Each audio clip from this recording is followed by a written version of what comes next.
Welcome to the Art Studio Insights podcast, where we demystify the creative process and exchange ideas with career-minded artists. We are your hosts, Adriana M.A. and Jackie Sanders. We're two emerging artists sharing forward the advice and business lessons we have learned along our journey. So if you're not already, please go ahead and subscribe. This will help other creatives like you find our podcast, and you will be notified when we launch a new episode every week.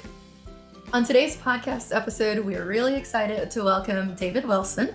David is a Durham-based public artist, born and raised in Clarksburg, West Virginia. A primary driver in his public works is creation for interpretation by all, with an overall goal to foster introspection, communication, and provide a platform for education. David has served as lead artist for multiple projects in Durham, Charlotte, Raleigh, and Gastonia, all in North Carolina, big cities. He's created highly polished stainless steel sculptures and monumental murals as well. He merges his art and design skills with technology to create mobile applications for museums, galleries, and cultural centers that allow the public to become more immersed in their experience and interaction with art. So David, welcome to the podcast. Thank you. Thank you for having me. Yes, both on today. We're so excited to have you on here, and especially hearing your name from a handful of other artists throughout Raleigh as we've done our networking. Your name seems to keep being brought up, especially talking about public installation. So super excited to hear more about you and your work. But in addition to the brief description that we said, why don't you go ahead and tell our listeners about your background, how you got started with making artwork, and what your practice looks like today? Well, thank you.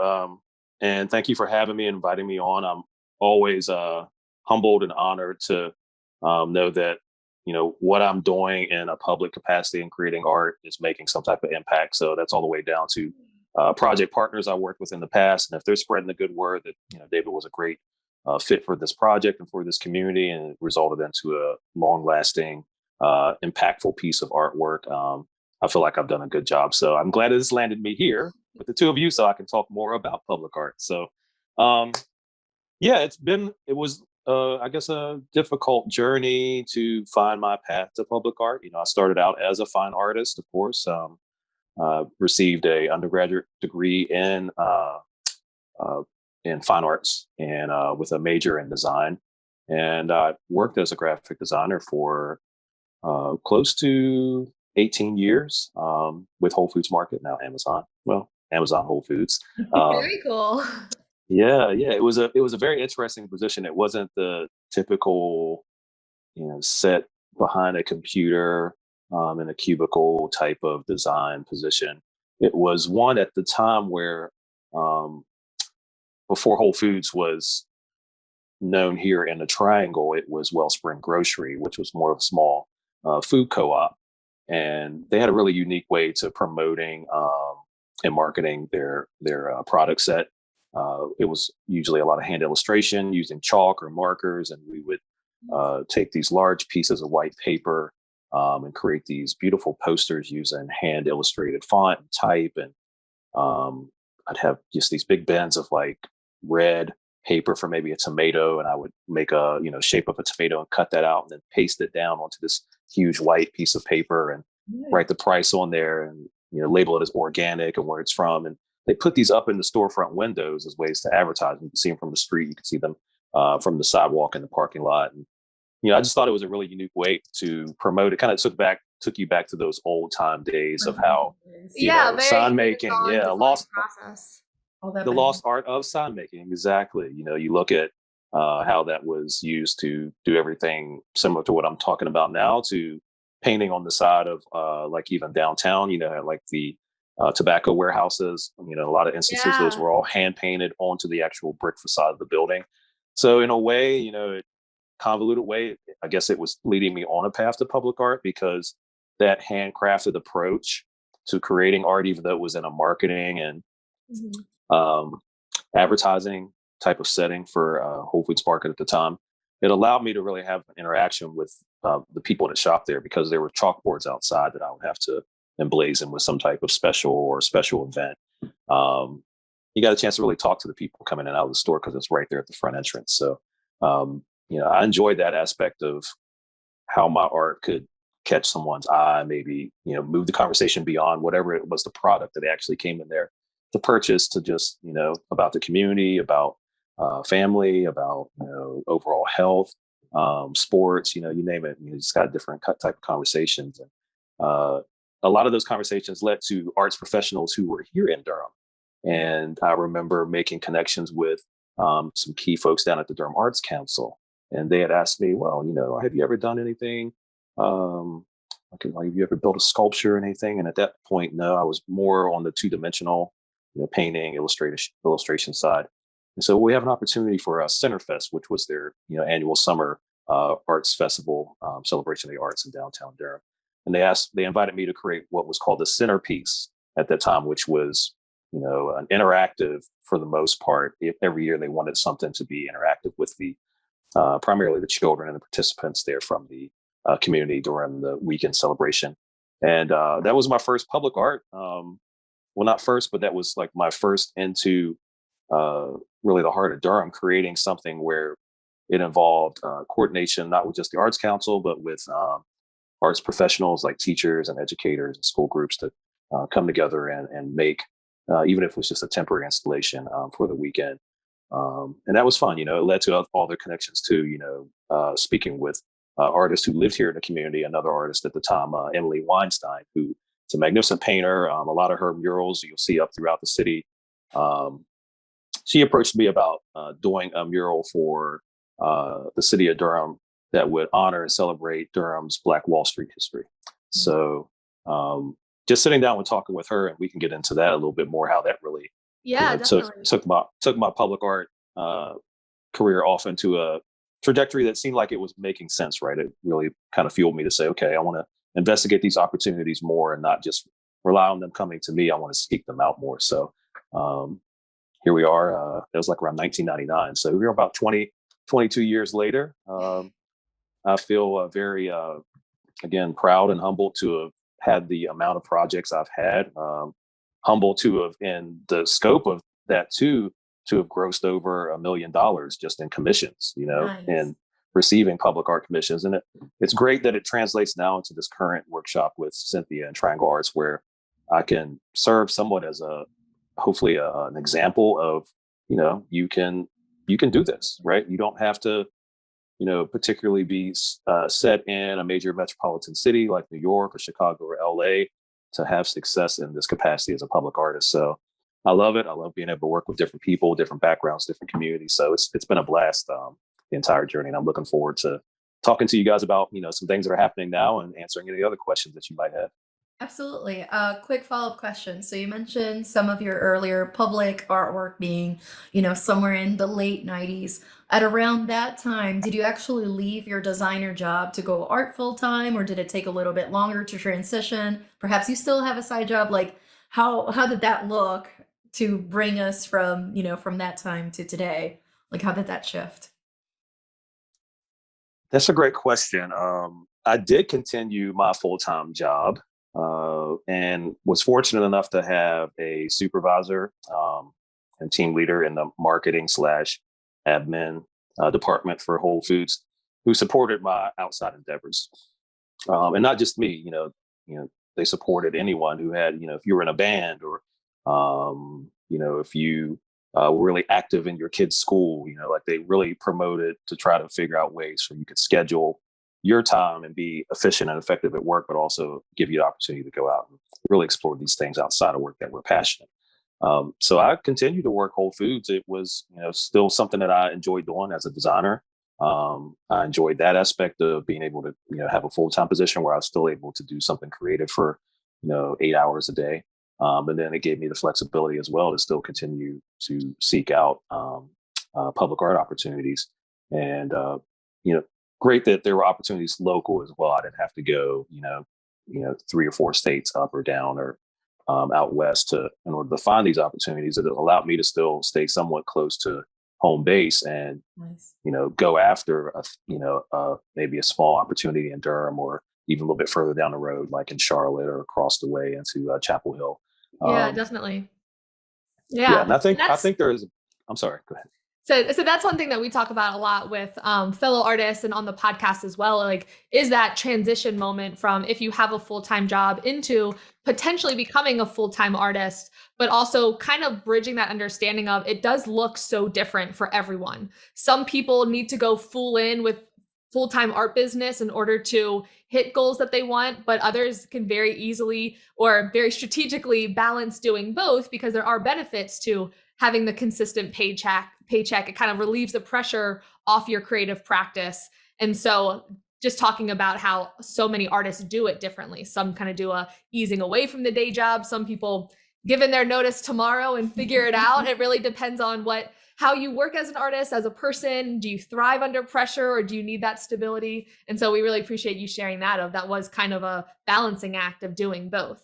So at what point, Yes. or maybe do you still work for them now, or is it still, or at what point did you decide that you were going to be doing public art full time? No, I'm just a shopper now. I'm just a I'm just a shopper and a customer. And it's great too because I still see a lot of folks that I used to work with. It really doesn't matter if I'm in a Cary store or Wade Avenue in Raleigh or even in Chapel Hill, and of course Durham. People keep moving around. Sometimes people went all the way out to Seattle and came back in some type of leadership capacity. So that's fun in the sense of, still having that connection to good people that you used to spend, 8 hours of your day with.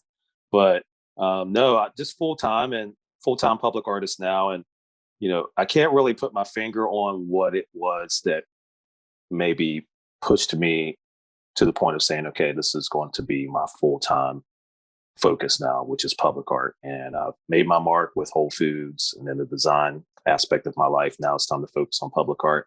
But I do remember my store manager was out west. I think it was in Chicago for business. And he wasn't due back until maybe another week. And I just remember it was something I felt like, okay, I just have to do this now, right? Not like just walk out and say, peace, I'm out of here, but at least give my notice, right? To say, here's where my thoughts are. And this is, I made a decision. 2 weeks from now, yes, I'll be moving on to a different aspect. And the way that I crafted the email was that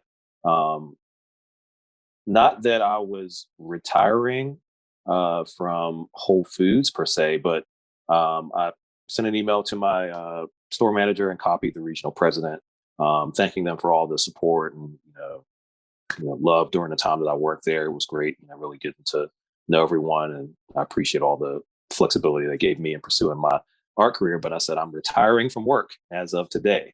And when I meant work, I meant like going to a job type work. Yeah, you're not going to be working for anyone else. You make your time, you make your schedule, all the freedom that comes with. Yes, that was the intent of the email, was to consciously in that moment be telling myself, okay, this is the big step that you're going to take, and you're going to have to live true to it. And not that meant that, of course, during some points of time, I was this close to maybe needing to go back and at least find some type of part-time work, just because of the nature of public art. It's not that it's like a full-time job where you just get paid every day.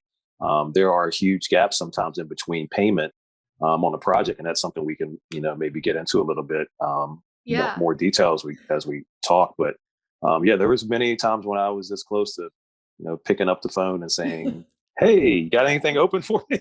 Even if it's just part-time, I can give you, 20 hours a week. But, having faith and sticking to it, there's definitely something to that as well. It seems like when maybe you're facing the most adversity, or you feel like there's no hope, something comes out of nowhere. So that's been a key component of my, practice, as well as just having a strong faith and belief that this is what I'm supposed to be doing. And, I'll be able to, have what I need when I need it all fall into place at the right time.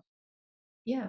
Now, from your end, so obviously some of these things, as you do a project, word of mouth spreads, or somebody sees it in public, says, who did that? They may reach out. So that's when it comes in from an external standpoint. But how about from internally reaching out? How do you actually seek out opportunities? Do you cold call? Do you say, I love that wall, let me do something on it? Or you're just on the lookout for open calls? Like, how do you actually seek out opportunities? So you go shake hands? Like, how do you do this?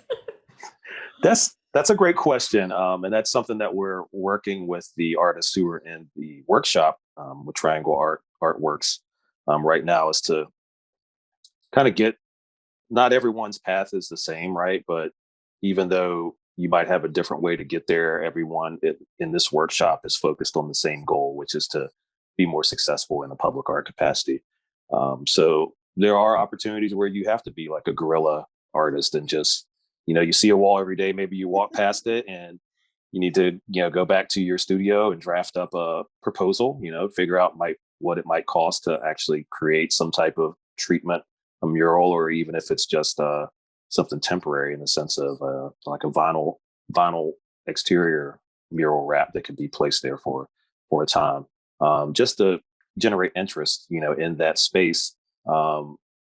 There are plenty of times when I've done that. I've worked with, as I mentioned earlier, Emily Weinstein. That was a complete grassroots project for the Black Wall Street Haytime mural.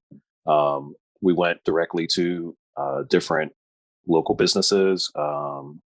We went to the St. Joseph Historic Foundation, the city of Durham, and just had meetings set up with key people, and it basically said, "Hey, this is what we want to do. Here's kind of an idea of what we plan for it to look like.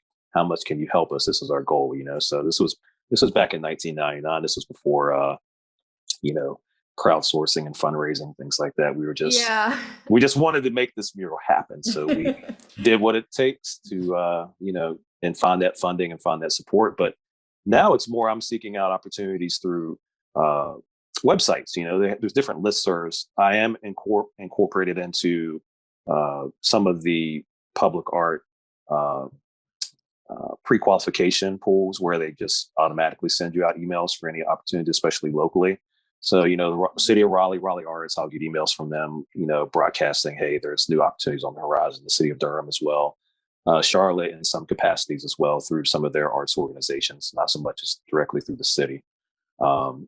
But I actively seek them out. I go to websites and, look for opportunities that not all the time are local. I look for opportunities that I think fit my profile for the experience of the materials that I work in, which is primarily glass and metal, light to an extent.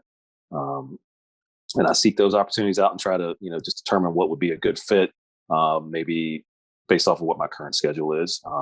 And of course, the budget for it, that's something we're working with artists too. You come right out the gate of trying to transition from being a studio artist into a public artist. You'll see an opportunity for $18,000 and you might say, wow, I'd love to get that, because in naivety, you might think, $18,000 is a lot. But once you start to peel back the layers on everything that's involved, materials and travel and, community engagement, you might have to set up, 3 or 4 times and rent a space and buy pizza and soda and chips for everyone that's coming in to give you some ideas on what they want to see this mural or this piece of sculpture look like, right? So you don't make $18,000, but at least it does fuel you, right, to go beyond of, okay, maybe in a gallery situation, I've done a gallery show and I've never made anywhere close to even $5,000 of total sales from my fine art paintings or illustrations or even sculptures. So I actively just seek them out now and try to just find opportunities that seem like they make sense to where my current, schedule and availability is to complete a project, because they are very demanding, so you just can't go after every one of them and feel like you're going to be successful at doing a good job, because you do have to put a lot of yourself into the project. Mm-hmm. And then at the end of the day, kind of remove yourself from it as well. So it's not your high-minded idea on what a piece of art should look like. It should reflect all of this different feedback you've gotten from the community, right? Yeah. So yeah, and I think that's a notable point. Like you're saying, like the creative process, even the design process, is very different than if you're making work just in your studio that will display in a gallery or even in a museum or being sold to a private collector. That can almost be an inside your bubble within your control process. And so you touched on a little bit, but I'm wondering if you could share a bit more on what that actual creative process looks like for some of these, especially if it's a site-specific installation. You talked about getting community input, but are there certain parameters that you stick within in terms of scale or material, or what things do you consider when you're doing that site-specific installation when it comes to your creative process, that if someone was thinking about it, things that they may want to keep on their radar? No, that's a great question, because it is unique, I think, with each opportunity. In some aspects, like I was describing before, like if you see a wall downtown on Main Street, that building's there. All right. So it is what it is. That's your canvas. per se to You work can't exactly change the scale and make it larger easily. with. No, yeah, that's your canvas, whatever that size is, or whatever that real estate that the owner or proprietor of that building, green lights for you to cover or treat. That's what you have to stay within. Mhm. And a lot of other instances, and this is probably more of a hallmark of my public art commissions, are usually attached to some type of capital improvement, which means the city or the municipality is doing some type of new build, or they're doing some type of reconstruction, right? To, re-beautify an area, maybe place a greenway or a jogging path or some type of bicycle path through a corridor, opening it up so there's more vehicular traffic that can coexist with pedestrian and biking traffic through a particular neighborhood. And usually with those capital improvement projects, there's stipulations for a percentage of the overall project budget needs to be dedicated to some type of artistic enhancement, right? Nice. Doesn't really, say it has to be a sculpture, it has to be a mural, it has to be, whatever, but that money is usually carved out for some type of artistic treatment. And then from there, in a situation like with Raleigh,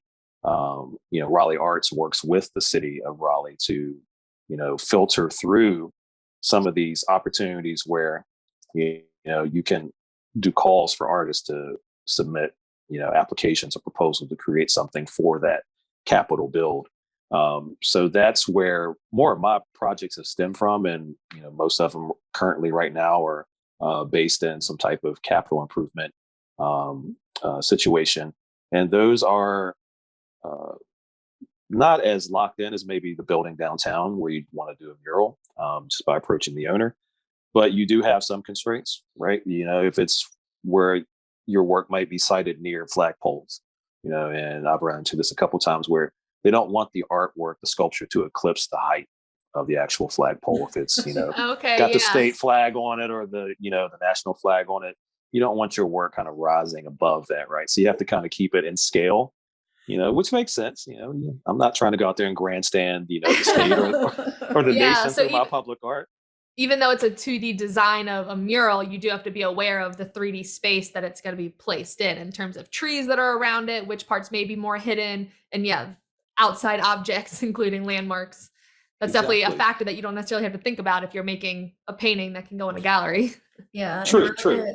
a related question to that then is, especially since you do work both 2D and 3D. So say you see this open call, it's for this particular space. So let's say it's a park of some sort, and they're saying, give me a proposal. It could be on the floor, it could be a sculpture, it could be something that hangs from something, like let's say that it's open enough, right?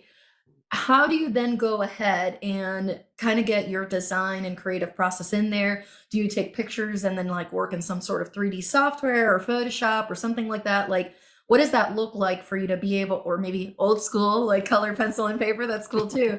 But like, what does it look like for you to say, okay, here's my canvas, which might be a 3D four spatial, like very complex situation, canvas space.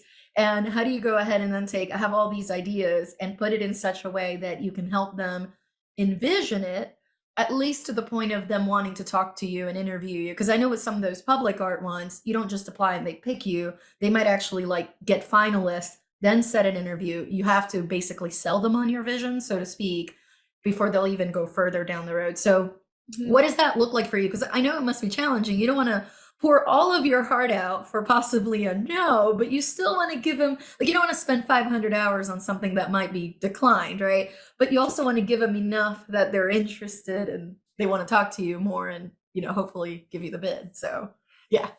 No, that's a great question. And that's usually sometimes, most of the time rather, worked out through the type of call that I might be responding to. There's a request for qualifications, which they're only asking for like a written statement about your interest in the project, your CV, showing your experience, some images to document, what your work in the past has looked like, and then references or recommendations. Those are a lot easier, right? Because they do not require you to have to come up with a visual at that time. You just have to kind of like write it out, give some ideas on, okay, after I've reviewed all the materials for this opportunity, I could potentially treat, the space this way, but I usually keep it really vague. I don't try to be too presumptuous.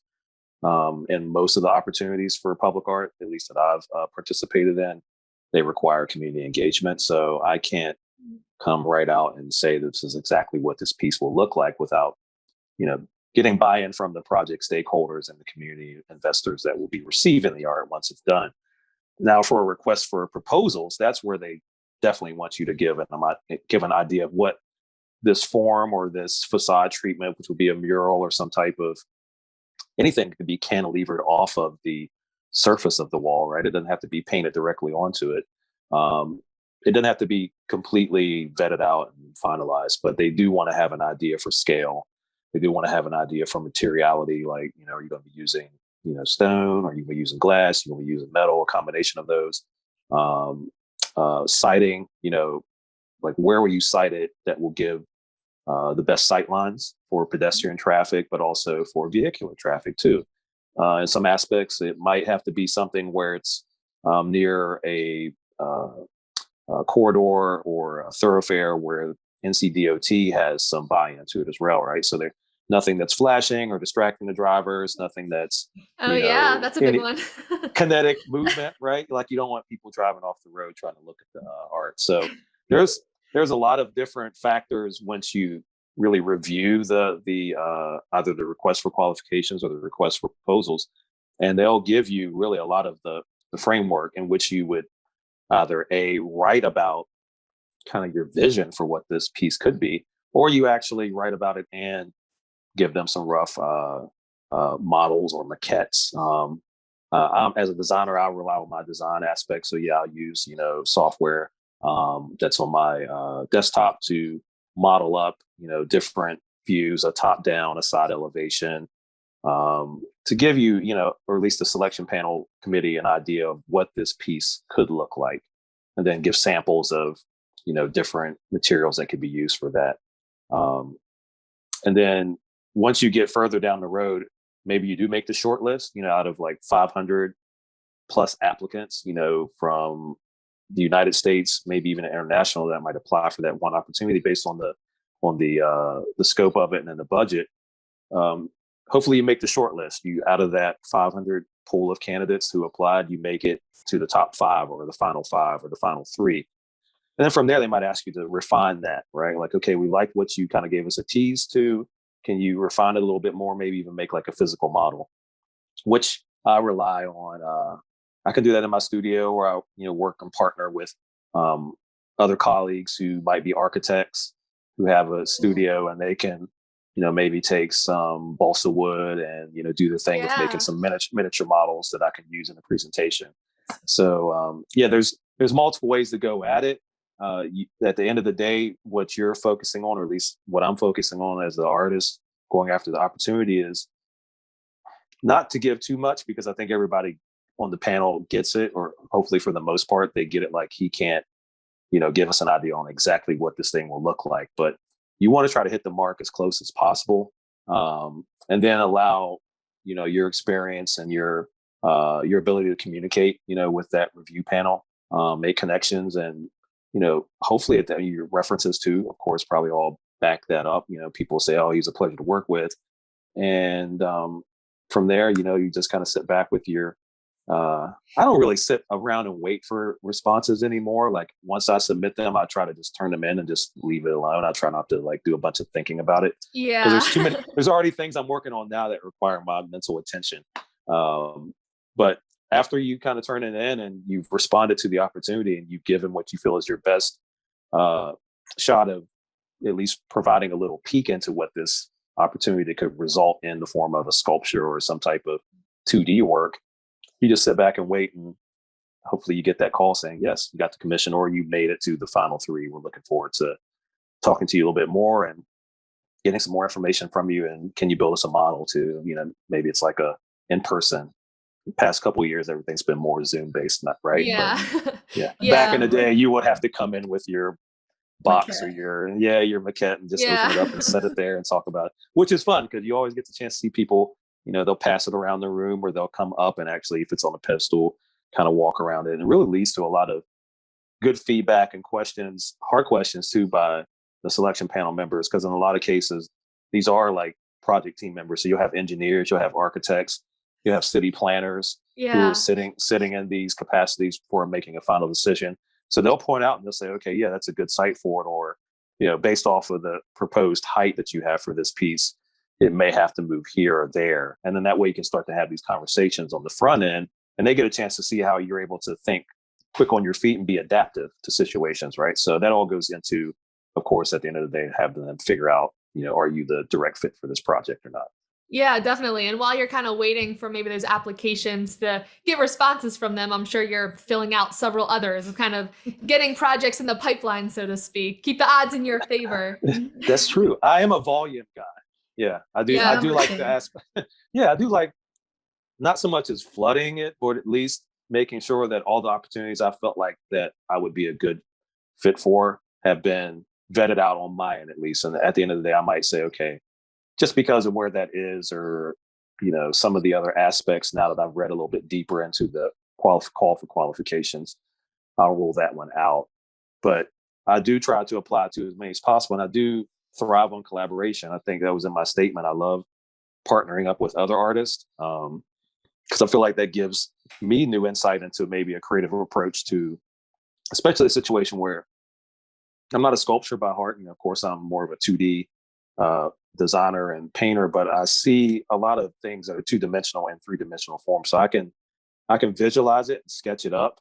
But then from there, I have to turn it over to, the masters who know how to work with that metal and that Yeah. medium, bend it, fuse it together and to create, whatever the vision is that's in my head from there. But I do try to keep at least somewhat current, especially for local opportunities. If there's something local that I'm aware of, most likely I'm going to apply for it if it, makes sense, or at least reach out to someone else and say, hey, do you want to partner with me or collaborate with me on this opportunity, and Yeah, that's Yeah. awesome. see where it goes. Yeah. Speaking of, you know how you were saying earlier about kind of, but not really flooding it? There's actually a side benefit to this is if you are, in fact, just applying to all the things, right? You are still vetting them, of course, that you can do it. But even if you're not 100% on them, it's also a way to get your name out there. So they'll start seeing, oh, there's David, he applied. And perhaps, even if, like you said, maybe you were tapped on the shoulder, whether you made the short list or not, they might say, actually, love that. It won't work for X. I think this person's a better fit, but actually, we have this other project. And the fact that they actually got to see it, then it could lead to a potential opportunity down the road. So I do like that because then it makes it a little less of a sting if it's a no, because it could open Exactly. something down the road, and it's a numbers game, kind of like, yeah, I mean, sure, if you only apply to two things and both of them are no, that's going to hurt, but if you're applying to Right. 20 things, chances are at least one or two will come up, so kind That's of right. kind of helps out, and they'll see Well, your is it? name 20 times.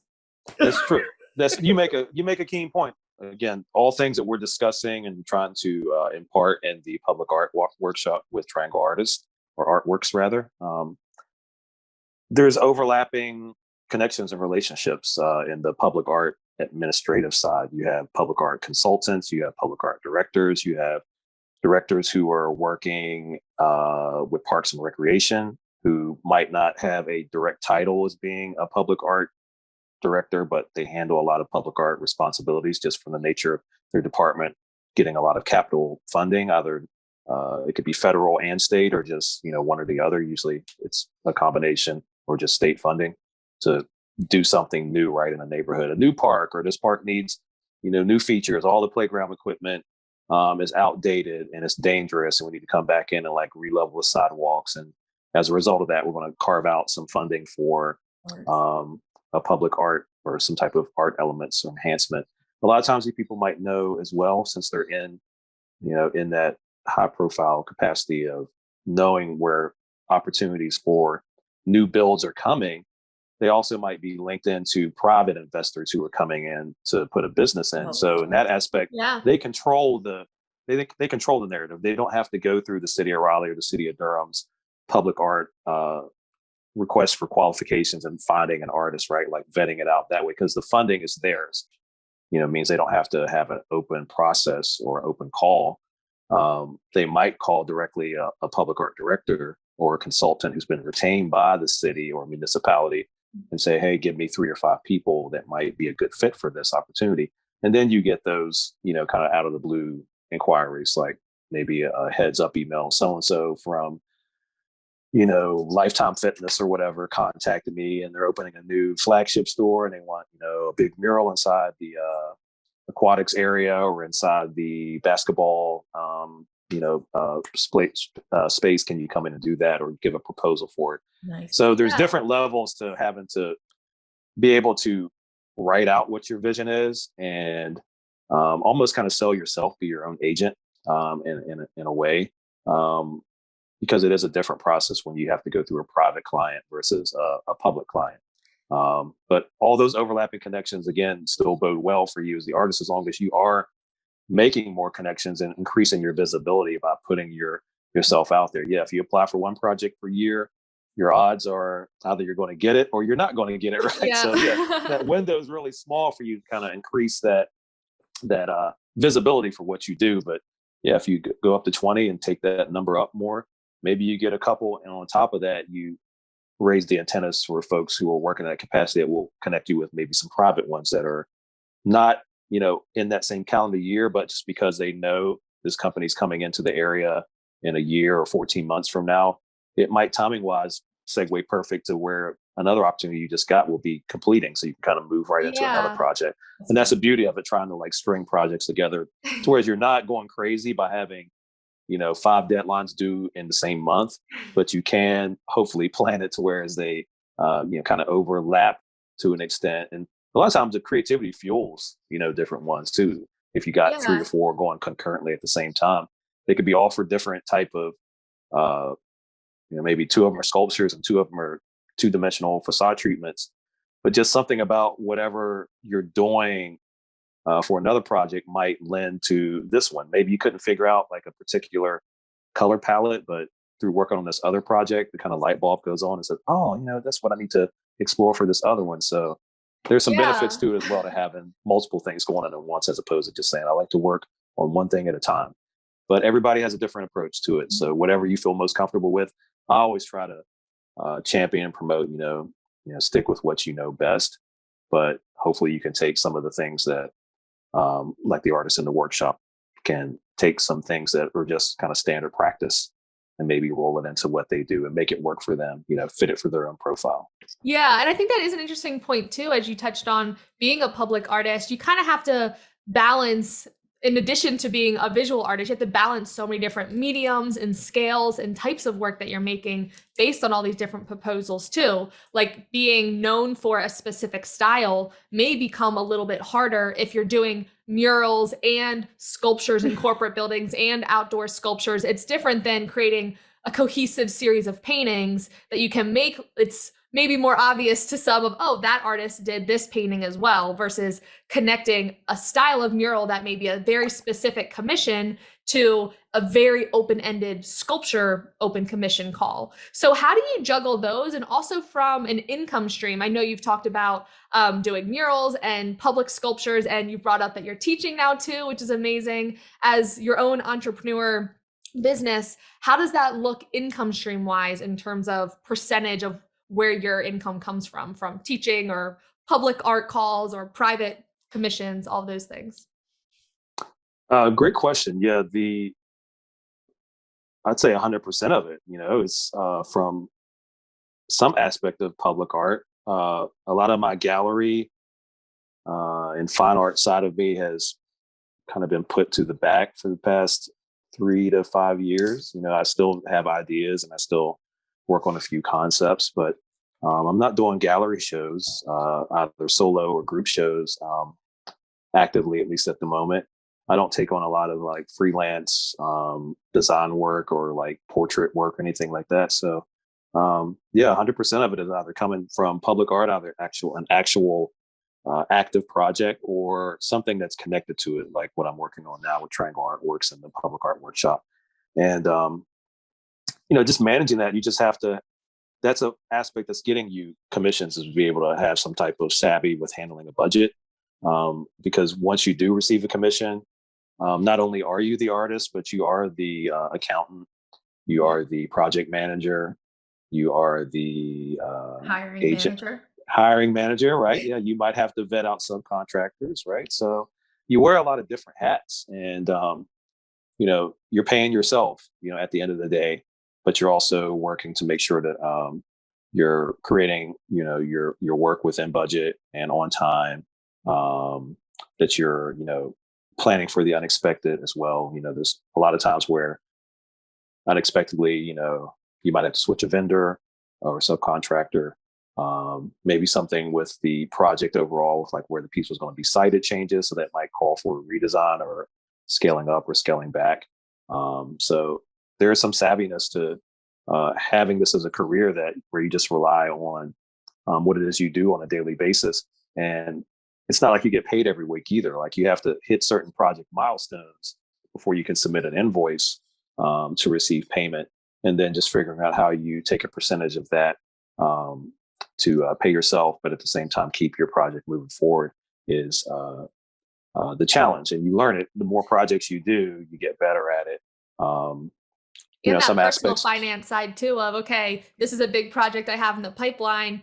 There might be a couple others coming my way, but you don't know exactly when that next paycheck is going to start hitting. So also the personal finance of budgeting and saving accordingly, and not, like you were saying, an $18,000 project doesn't mean you just made $18,000 and you don't know when the next one's coming.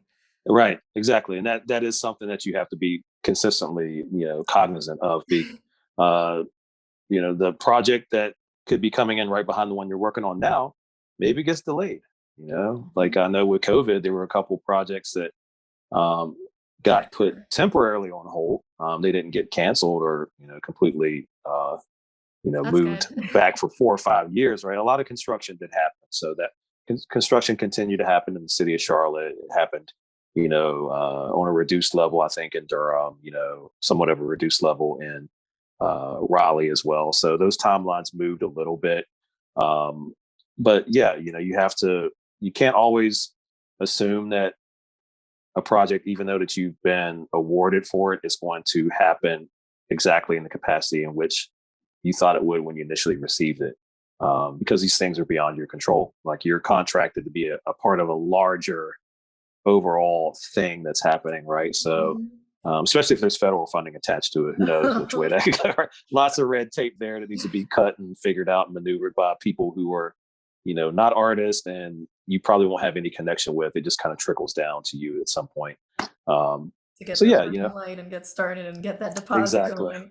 Exactly. And then from there, and you got to be adaptable. If you can figure out ways to fall back on that. Not that I'm just, I guess happy and blessed to have not been forced into the situation where I've needed to figure out some way to make a way.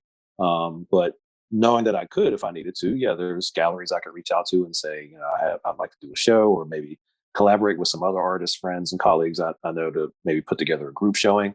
Maybe out of that comes some type of sale, right? Or contact people that I know that are connected with other people who might be looking for a graphic designer. Yep. And you can, kind of fill in and bridge the gaps that way too. So just being flexible, and being adaptable, and being able to, kind of think outside the box and not panic as well, is I think a key component to it, because there's a level of comfortability, right? Like everybody likes to feel comfortable. You want to know that you can, pay your car note and your rent or your mortgage and buy groceries and all these things. These are required in this modern day society.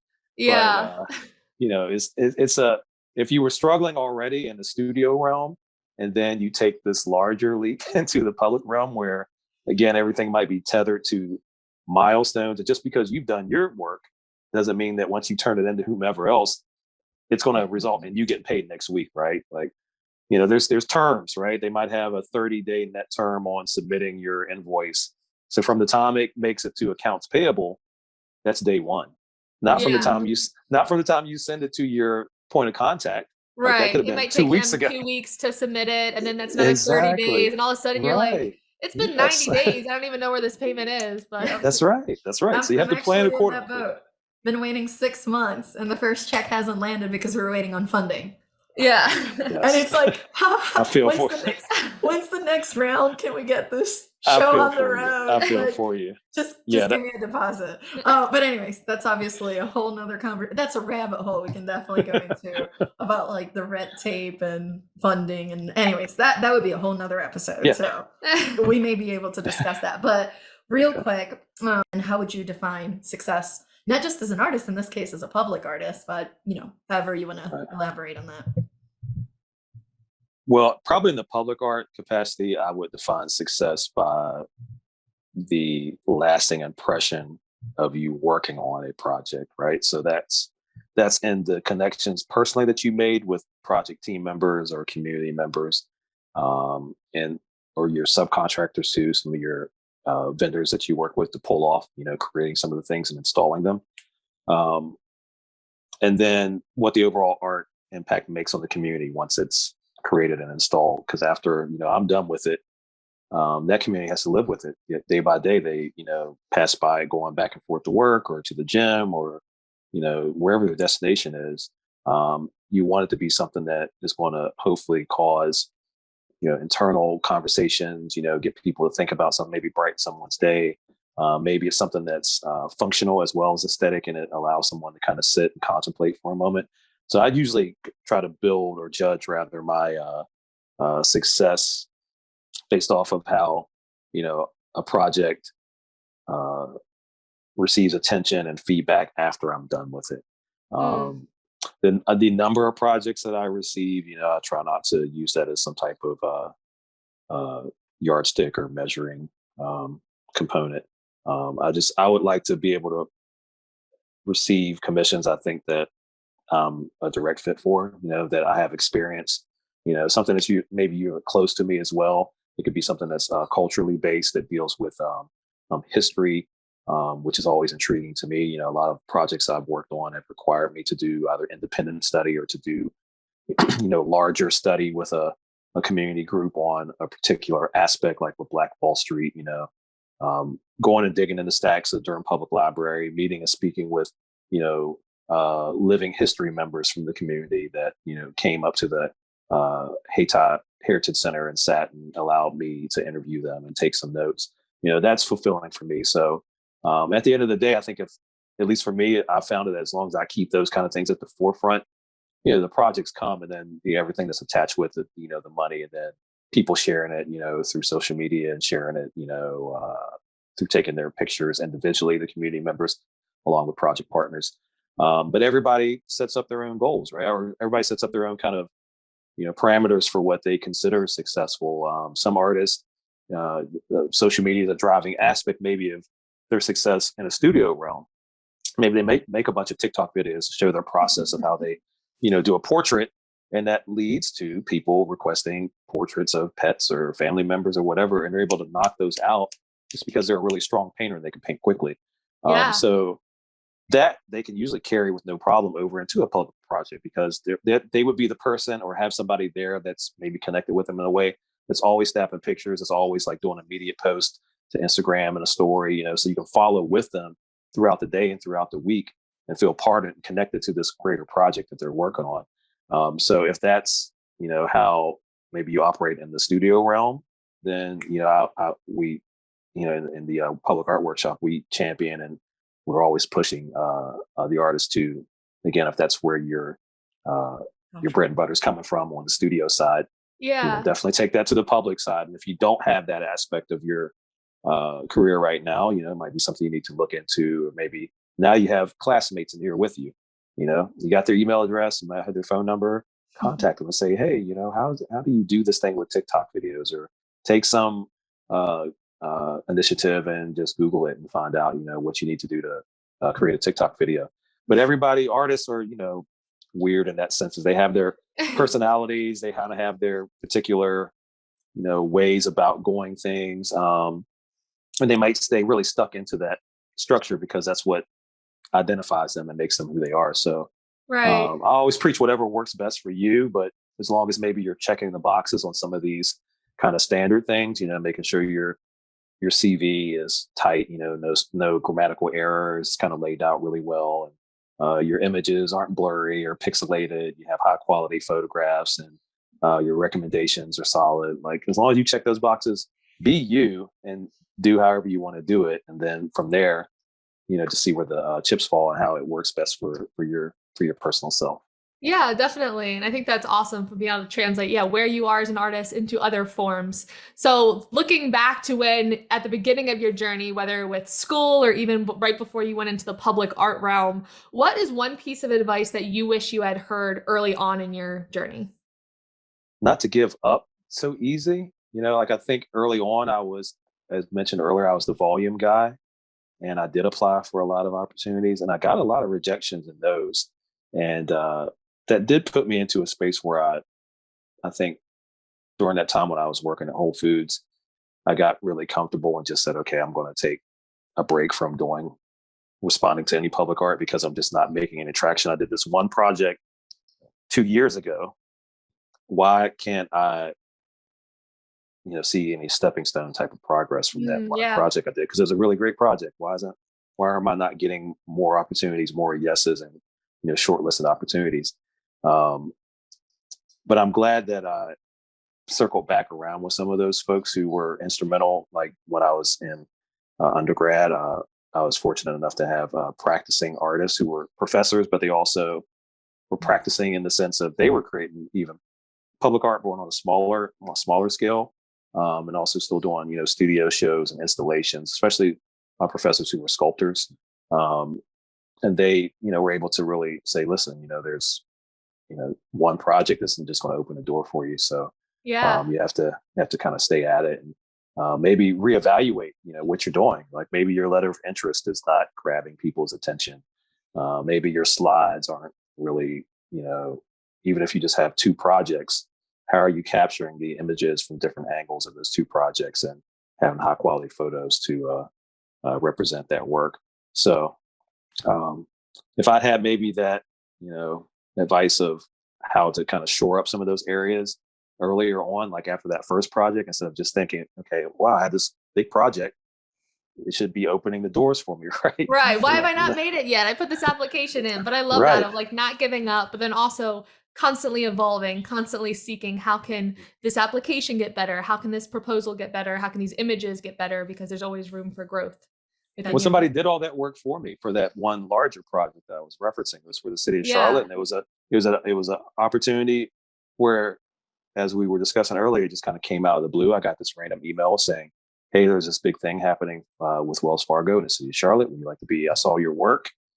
I don't know how this person found my work, but they found it somehow. It was more of my painting and my fine art side of my work. And at the time, I don't think they were really even sure. Like, the public art consultant who was based in Seattle, she contacted me because she was hired by Wells Fargo. So all I had to do was pretty much say, yes, I want to be a part of it. And Yeah. she had everything else. Like, she had already downloaded all these images and found all these images of my work, and she had That's her amazing. presentation. Right. So I The didn't have to do dream. anything. Right. That's what I think. Maybe that's what we're all maybe hoping to achieve. I would love at this point to have, like, someone that could be uh, an assistant or an intern or something like that to They help just filter with all of some. your opportunities. You're like, present the opportunities to me and I'll pick the ones I want to do. Well, in a sense but also something that's going to keep them uh, sharpening themselves, right? Like, the more that they look at opportunities and figure out what's a good fit for maybe what I have going on, they'll be able to see where these opportunities might, from the larger pool of what's out there, maybe things that resonate with their practice, right? So Yeah, it, and they'll it, also it, know of those like what platforms to look at. Like we were talking about earlier at the beginning of mhm. the conversation. Which listservs should I be on? Which website should I be looking at? How often are these calls coming out? I think all of that information is super valuable, especially as you're starting, where you can almost like, apprentice under an experienced artist and say, okay, how does this process work? Learn it and then apply it to your own practice. True. Exactly. And you see that in history, right? Like, I think a lot of artists always had their understudy or their apprentice in some type of way to help Yeah. them shore up the load of the production aspect of painting something or sculpting something, but then from there help them kind of build their career up too. So it's kind of a Yeah. one hand washing the other type situation. Exactly. And we have one question that we ask all of our guests. I don't think you could necessarily get an assistant for this amount of money, but real quick, if we were to give you $100 right now and you needed to splurge on something with either your art business or your creative process, what would you spend it on that would bring you joy and maybe assist in your creative process? $100. You know what? I'd probably take it and go out and look for an external microphone. That would probably be the best there we go. fit. Because since this is like this is my first podcast, actually. First podcast. So now that I've done thank you for one, letting us be your first interview podcast. Yes. Thank you for initiating me into podcast Yes. fraternity. So I look forward to doing more of them. So I recognize I would need to have that setup, right? So that would I think that would be a wise use of my $100 to go out and find me a great mic. Yeah, I love that. And I think especially as you were saying with doing online teaching and being a mentor to other artists in our digital age, we're only going to get more and more with video calls, and it kind of opens up the possibilities. So I think that'd be a great use of $100. Yeah. Yeah. Anyways. Okay, so as we bring this up to a wrap, I do have one more question for you. So you mentioned obviously teaching through Triangle Artworks. Any plans, obviously, if this is not cemented, we don't have to go into it, but any plans to teach this again, workshops on public art? Yeah, definitely. Cynthia and I were looking at opportunities where other municipalities could adopt the same program that the city of Durham has wonderfully put their support behind, because it's valuable. I think it's very invaluable to have a resource out there like Triangle Artworks that works really hard to make sure that artists have opportunities and make sure that they're paid opportunities, not just opportunities for exposure, right? With the finger quotes. Yeah, because there's plenty of those opportunities out there where private and public clients are looking for you to give them essentially everything for nothing. I've loved the partnership with Triangle Artworks and that aspect, and being able to work with them to help reach back and hopefully bring up artists, especially homegrown, like right here in our neighborhoods. I'd love to see some of the artists that are in our class now, all of them actually, get some type of commission that makes sense for what it is that they really want to do. That's amazing. Well, thank you so much. Like we said, we've heard amazing things from both students that are in your class and just from other artists around in North Carolina. And so we will link all the information about the Triangle Artworks workshop that you are a partner in right now, as well as potential future workshops, so that our listeners can keep an eye on that listing.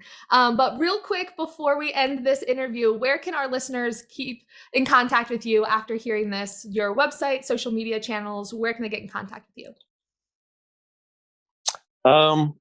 Social media, I am not that present on right now, and I know Cynthia would just be reaching through the phone to try to maybe by the time this airs we can change that. Yes, we got to get your Instagram, we got to get your Facebook presence up here, and I love her for that. David Wilson Public Art is probably the best place to find me now. www.davidwilsonpublicart.com. You can look at the site and see past projects that I've worked on. There is a portion of the site that gives you some insight to current opportunities or current commissions that I'm working on now. Then on the About page, it goes into a little bit more detail about, myself as the artist and just my approach to creating and, what's kind of important to me in the sense of creating in a site-specific public capacity. So go there. Awesome. And as that website starts to evolve and grow, you'll see links to the social media aspect of me as well down the road. Awesome. Thank you so much, David. We really appreciate you being on the podcast today. No, I've enjoyed it so much. Thank you for having me on Level Up. I really hope that what we discussed has, hopefully inspired someone out there, maybe inspired someone to go out and seek out public art, if it's just on your tablet, on your device, or actually go out into your neighborhood and walk around and try to find, cool, interesting stuff. But I really enjoy any opportunity to talk about, and feel free to invite me back on when you'd like to have me back. Absolutely. So thank you so much. For our listeners or viewers on YouTube, if you want to stay connected with us, obviously with David, we'll have all the links, like Jackie mentioned, in the episode notes.